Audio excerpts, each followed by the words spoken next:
क्योंकि माउंटेन, अगर आप चाहते हैं इसको कि भाई माउंटेन कॉलिंग, तो माउंटेन में रहने वाले जो लोग हैं उनकी भावनाओं को भी समझिए।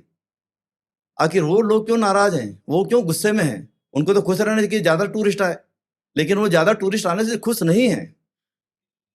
मैंने एक रील देखी जिसमें एक टूरिस्ट ताना मारते हुए ये कह रहे थे कि भैया यहाँ पहाड़ों पे आने की ज़रूरत नहीं है, यहाँ के लोग बिल्कुल स्वागत नहीं करते हैं, दे आर नॉट वेलकमिंग, और हम ही से इनकी इकोनॉमी चलती है, हम अगर टूरिज़्म ना करेंगे तो इनकी इकोनॉमी नहीं चलेगी, ये भूखे मर जाएंगे, और ये हम ही से इस तरह से दुर्व्यवहार कर रहे हैं।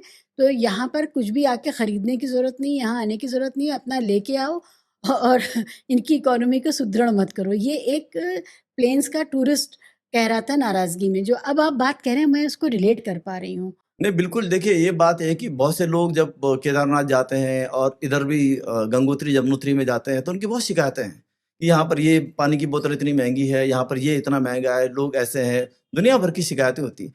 आपके घर की सुविधाएं यहाँ नहीं मिल सकती हैं, पहली बात तो ये है।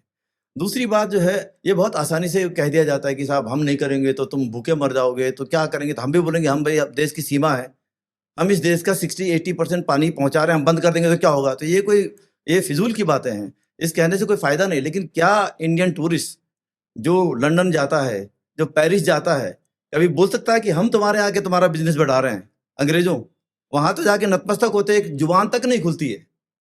और यहाँ पर आके, क्योंकि हम इन टेरिटरीज को अपनी कॉलोनाइज टेरिटरीज समझते हैं, हम जाके एरोगेंस है हमारे अंदर मैदान के कि भाई हम यहाँ जा रहे हैं, और वहां जाकर के हमको लगता है कि भाई हम खरीद देंगे, भाई ये पहाड़ी लोग हैं तो गरीब आदमी है, इस पे क्या है, इसको अगर 5 रुपए भी देंगे तो खुश हो जाएंगे। ऐसा कोई है? आत्म स्वाभिमानी होता है पहाड़ का आदमी, कहीं का भी हो। वो देश की सीमा पे सबसे ज्यादा फौजी भेजता है, वो देश की सीमाओं की सुरक्षा कर रहा है, चाहे वो लेह लद्दाख के लोग हों, चाहे उत्तराखंड के लोग हों, चाहे हिमाचल के लोग हों। सबसे ज्यादा जो भारतीय सेना में, भारतीय अर्धसैनिक बलों में हम लोग हैं। और हमारा बॉर्डर सबसे सेंसिटिव बॉर्डर है, चाइना का बॉर्डर है, जहां पर जो है मुंह बाय आपका दुश्मन खड़ा है। और उस जगह पे भी जाके आप उन संवेदनाओं को नहीं समझते, और सोचते हैं कि लोग को आप खरीद देंगे छोटी छोटी चीजों से। और वहां पर आप चाहते हैं कि पूरा ऐसा इंफ्रास्ट्रक्चर हो जाए कि 5 स्टार होटल बन जाए, ताकि आप जाकर के वहां रील बनाओ और नदी किनारे जाके अपने प्रवचन दीजिए। ये नहीं होना चाहिए, ऐसा विकास नहीं चाहिए हमको। हम जो बिना विकास के हैं वही ठीक है, कि आराम से लोग थे, पहले भी रहते थे, प्यार से रहते थे, एक दूसरे को जानते थे, और हमारे घरों में कभी ताले नहीं लगते थे। आज भी पहाड़ के कई गांव में जब वो माइग्रेट होते हैं, विंटर में ताले नहीं होते हैं, आप जाकर के लोग रह लेते हैं वहां पर। इवन टुडे आई कैन अच्छा, से दिस थिंग, अभी भी ऐसा अभी है? भी ऐसे हैं। अभी भी जो अभी सर्दियां पड़ेंगी। और इसके अलावा मैं अपने बड़ों से सुनती हूँ कि जब से ये ईज़ी गाड़ियाँ आ गई, अच्छी गाड़ियाँ आ गई, और गाड़ियों ने लोगों को वहाँ पहुँचा दिया। पहले की जो हाँ गाड़ियाँ भैया, थी वो इतनी हिल्स फ्रेंडली नहीं नहीं होती जाती थी। थी, नहीं जाती लोग थी। डरते थे अपनी और गाड़ियाँ कम भी थी, इतने सबके पास थी भी नहीं, कम परिवारों के पास थी, छोटे शहर थे। स्कूटर और साइकिल पे लोग जी चलने जी में भी कोई बुराई नहीं समझते थे। जी जी। जब से ये गाड़ियाँ आ गई तब से पहाड़ों पर हाँ, बहुत बोझ।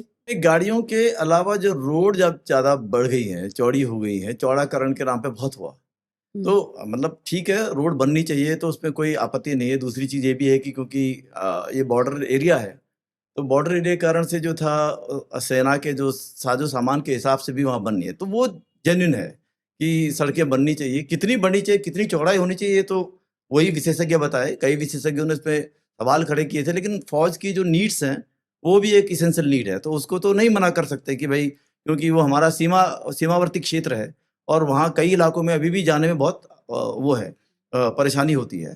लेकिन अब क्या है कि बहुत सी चीजें, और आपने पचासों चीजें जोड़ने लगे हैं। एक रोड इधर निकल गई, उसके बाद से रेलवे का भी बन गया, उसके बाद से हेलीकॉप्टर भी बन रहे हैं, रोपवेज भी आ रहे हैं। और एक प्रकार से सेना के लिए तो जो नेसेसिटी है वो है ही है, लेकिन आप सेना से ज्यादा आप यूज कर रहे हैं। आप जो है उसको मास टूरिज्म का आपने उसको बना दिया, तो उसका एक नतीजा ये होता है कि न केवल ये कि टेम्परेचर बढ़ेगा, अब बहुत ज़्यादा जब आपने मिट्टी खोदी, वो मिट्टी फेंकी सब जगह, तो और लोग जितने आ रहे हैं, तो उसका क्लाइमेट पे असर तो पड़ रहा है। और जो मैं बार-बार बोल रहा हूँ कि जैसे केदारनाथ जैसी जगह है, जो भी है, छोटी-छोटी जगह हैं, इनकी आबादी अपने आप में जो है 1000-2000 की होती है। जैसे मैं एक छोटे से कस्बे से आता हूँ, जो कोटद्वार और लैंसडाउन के बीच में दुगड्डा नाम है उसका। उसकी आबादी जब मैं छोड़ा था 80 के दशक में, उस समय 2-3 हज़ार की पॉपुलर पे मुझे नहीं लगता कि आज भी वो 3,000 से ज़्यादा आबादी उसकी होगी। वो उत्तर प्रदेश जब होता था तो सबसे छोटी म्यूनिसिपैलिटी होती थी नगर पंचायत में, और आज भी है। तो पहाड़ों में ऐसी है 1000, 2000, 500, कई जगह 50। और जो मेरा ट्रेडिशनल गांव है वहाँ की पूरी आबादी जो है 20 लोग नहीं है, 20 परिवार नहीं है।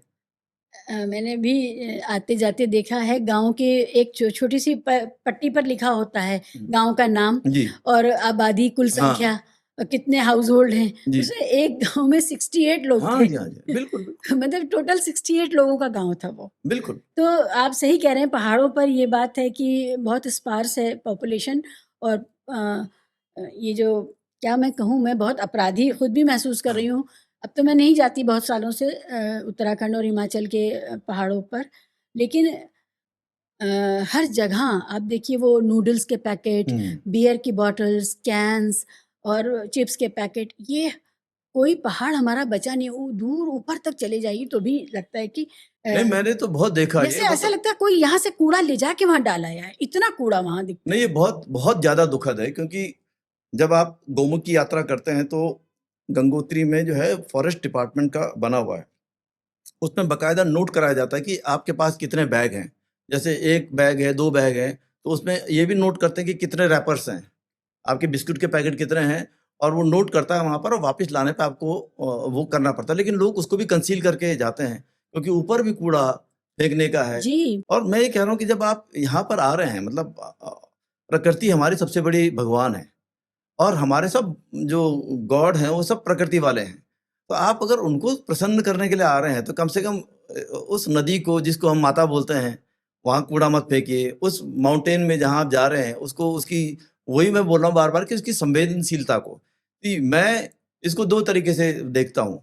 कई लोग इसको बोलते हैं कि साहब आज के दौर में जो है, जब पूंजीवाद का दौर है, तो उनके लिए जो है ये सब एक्सट्रैक्शन की चीज़ें हो गई हैं कि यहाँ से जितना खींच सको, मुनाफ़ा कमा सको। मैं बोलता हूँ कि हिमालय हो और हमारी नदियाँ, गंगा है, यमुना है, जो भी नदियाँ हैं, हिमालय और उसकी नदियाँ जो हैं, वो हमारे लिए जो है मुनाफ़ाखोरी का साधन नहीं होना चाहिए। वो हमारी हेरिटेज है भई, वो मेरी संस्कृति है, गंगा संस्कृति बनाती है। वो भारत के पूरे हिमालय से लेके और पूरा, अगर आप कलकत्ता तक और उसके बाद सुंदरबन तक और उसके बाद बांग्लादेश भी जाएँ, तो एक पूरी संस्कृति है उसमें। और उस संस्कृति को खत्म करने का कोई अधिकार नहीं हमको। ये जनता की जन जिसे बोलते हैं कि एक रियल सेंस में बोले तो लोगों का जो अधिकार है, लोग उस पे निर्भर हैं और लोग उसको प्रोटेक्ट करते हैं। यही पहले होता था पहाड़ों के अंदर। पहाड़ों में लोगों ने नदी की पूजा भी की, नदी पे डिपेंड भी रहे, लेकिन उसको खत्म नहीं किया। आज जो हो रहा है पूरा कंट्रोल करने की जो हो रहा है, उसी के लिए तहत ये टूरिज्म और सारी चीज़ें हो रही हैं, ताकि पूरा एक नियंत्रण हो सके।